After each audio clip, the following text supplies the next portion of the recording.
Well, after a year of procrastination, we are getting some of this maintenance done on the quad. And that is because if you haven't watched my other videos, we got the restoration pretty much complete on the LT250R. Just needs a few more heat cycles and we can take it out. But this is my wife's quad, and my parents bought it new in 06. It literally has maybe 20 hours of ride time. It is essentially brand new, but it's been sitting a lot of its life, and I wanted to just get it tuned up before we go.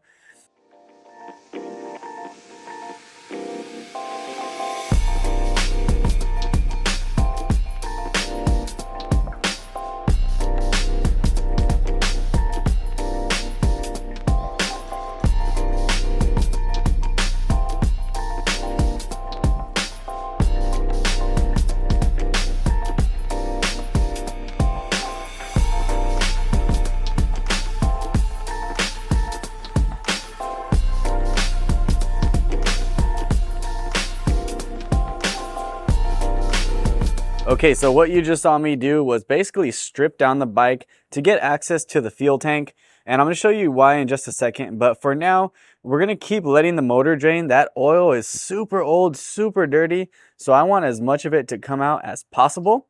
The fairings are very easy to take off. Basically, you start with the seat, the two side fairings, the center gas cap, and the front fascia, and you get to the gas tank, which is just held on by two fuel hoses and two 10mm nuts, or bolts, sorry. But when I worked on the Z400, and if you go back and watch that video, there is a Petcock that's just like this. You've got two 10mm bolts. And what happened on that one was these are essentially like mini fuel filters. So these fuel filters disintegrated inside. And when I pulled it out, there was nothing left. And the pieces that were disintegrated were clogging the fuel from going in. Aside from that, I do think the diaphragm was bad and messing with the fuel coming in, but we're going to go ahead and swap this in. And what you're seeing here is basically this is going to be your main fuel line, and you'll see that it's picking up fuel way higher. That is so when you finally run out and you're far away from camp, you turn on your reserve and you have all this fuel from here to here in your tank to get you back. So this one, when you turn it off, it actually turns off. It's not like the vacuum Petcock, which will burst the rubber diaphragm and pull fuel into the carburetor while you're storing. So this is very important. But anyways, I'm gonna stop rambling and we'll open up the gas tank and see if my thoughts are correct. Okay, and let's see if we are right. This thing actually smells horrible.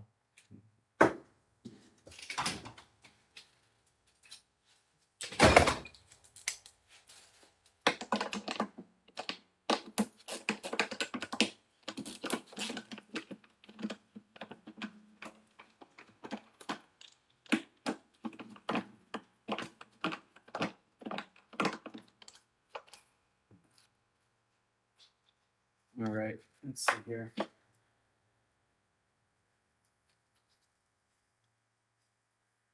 Oh yeah, this thing is bad. Now the fuel was,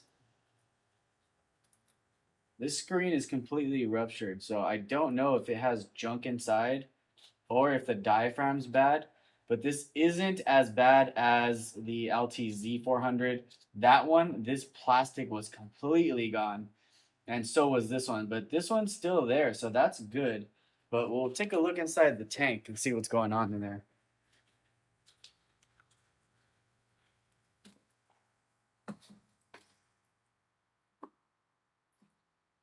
All right, well, that's good. I don't see a bunch of trash or anything, so we'll probably call it a bad diaphragm, cross our fingers, and see what happens.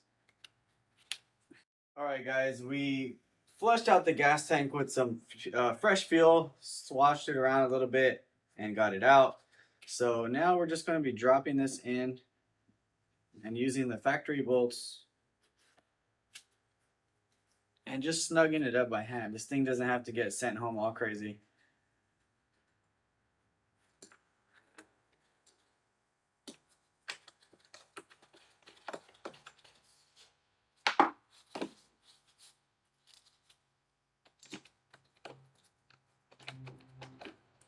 You could, if you feel like your tank doesn't need to be flushed and you don't think that there's an issue with those plastic pieces disintegrated inside, you can definitely do this on the bike. You don't have to take the tank out.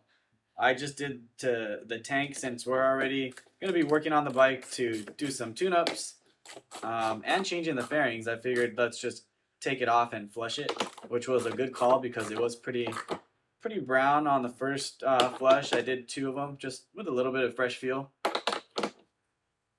So that's gonna be it right there. The good thing about this is if it's off and I have some gas in here holding it, showing you, it's not gonna be leaking out of here like it would with this contraption.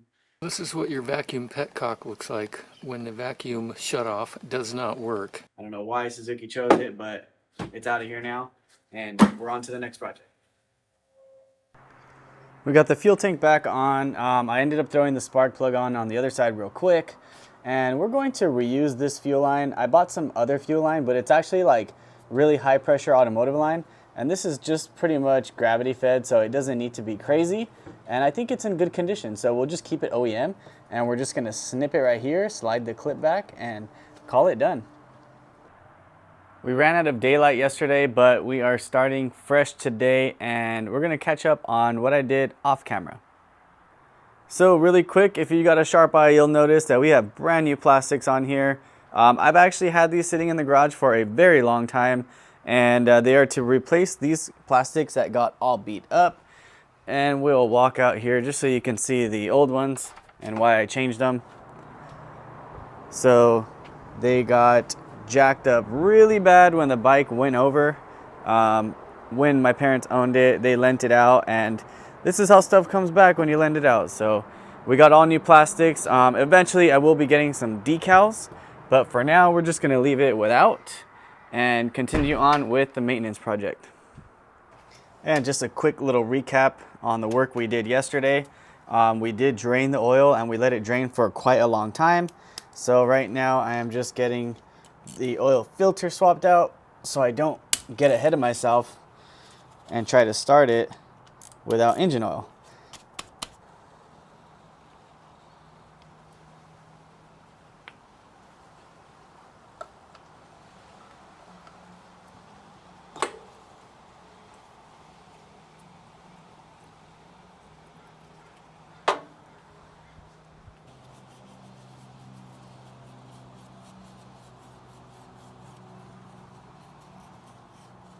There's a little indent right here just to get a pick and pick out that O-ring.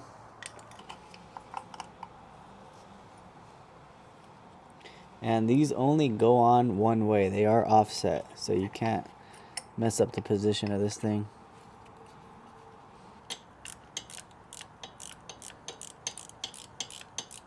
This thing calls for 2 quarts of oil.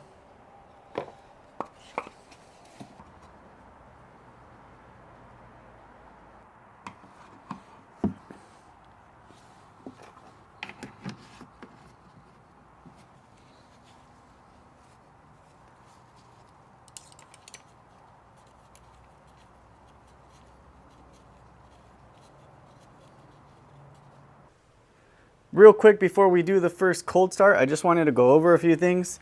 So just to kind of finalize the install on the vacuum Petcock Delete, right here where my finger is at, there's a vacuum port on the carburetor that you put a rubber nipple on. I have a variety pack of caps from AutoZone, so I got the one that fit correctly and pressed it on. I'll link that in the description below. I'll also link the Yamaha part number for the vacuum Delete Petcock. Right here you can see is the temporary automotive fuel hose that I'm using with the worm gear clamps. I do want to run the OEM line, so I'm going to buy another one, snip it, and use the spring clamps. I think it looks better, but this is just for now to get me started because it was seeping after I snipped it. Other than that, we got the new spark plug in, a new air filter, and a new battery. So we're ready to fire this thing up. We have choke on, ignition, it's in neutral. Fuel is on, and we'll give it a go. Woo, there we go.